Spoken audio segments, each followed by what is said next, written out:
ये आकाशवाणी है। अब आप कनकलता से समाचार सुनिए।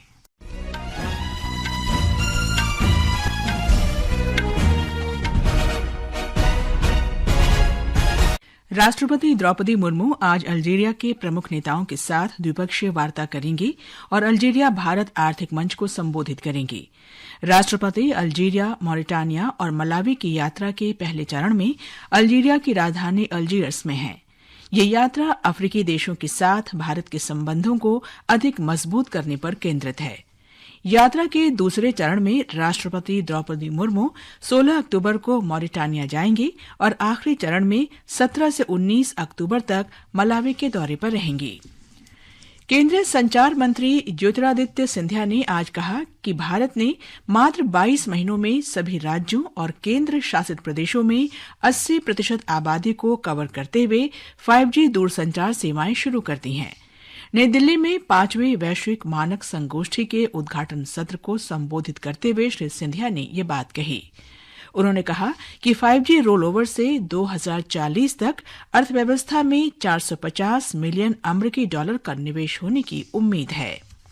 इस अवसर पर अंतर्राष्ट्रीय दूरसंचार संघ की महासचिव डोरिन बोगदान मार्टिन ने कहा कि भारत उन अनेक देशों के लिए एक आदर्श है जो डिजिटल परिवर्तन की तलाश कर रहे हैं। उन्होंने भारत में 5G दूरसंचार सेवाओं के तेजी से शुरू होने पर और आर्टिफिशियल इंटेलिजेंस में महत्वपूर्ण निवेश पर प्रसन्नता व्यक्त की।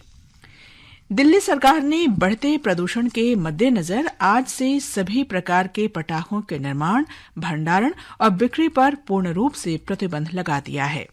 ये प्रतिबंध आज से अगले वर्ष 1 जनवरी तक लागू रहेगा।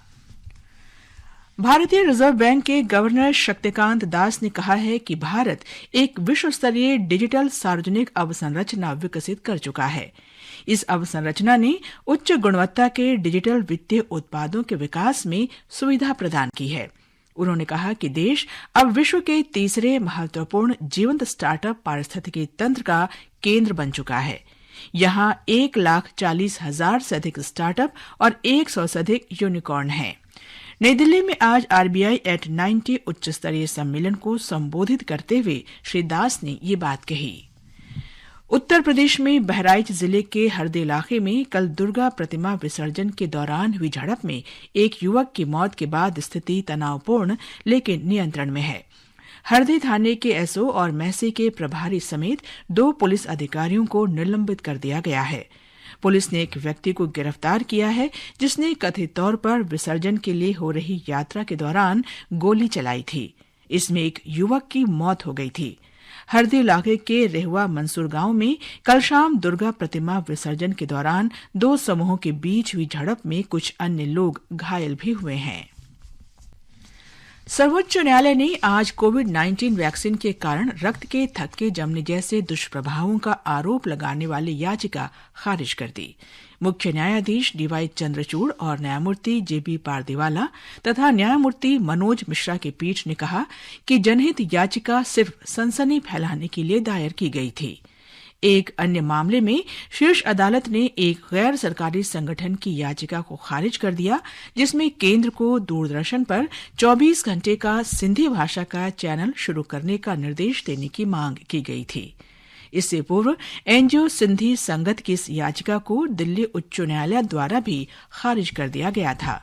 शीर्ष अदालत ने कहा कि भाषा को संरक्षित करने के अन्य तरीके भी हो सकते हैं। अमेरिका ने इजरायल को एक उन्नत मिसाइल रक्षा प्रणाली भेजने और इसे संचालित करने के लिए लगभग 100 अमेरिकी सैनिक भेजने की घोषणा की है। 1 वर्ष पहले हुए हमास के हमलों के बाद पहली बार अमेरिकी बल इजरायल में तैनात किए जा रहे हैं। भारत अगले वर्ष ISSF जूनियर विश्व कप की मेजबानी करेगा। अंतर्राष्ट्रीय निशानेबाजी खेल परिसंघ के अध्यक्ष लुसियानो रोसी ने इसकी पुष्टि की। विश्व कप फाइनल से पहले वे कल नई दिल्ली में संवाददाता सम्मेलन को संबोधित कर रहे थे।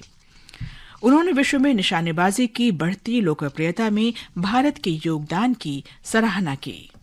आकाशवाणी के समाचार सेवा प्रभाग के द्विभाषी साप्ताहिक कार्यक्रम पब्लिक स्पीक में आज रात 9:30 बजे उपभोक्ता के अधिकार और जिम्मेदारी विषय पर परिचर्चा प्रसारित होगी।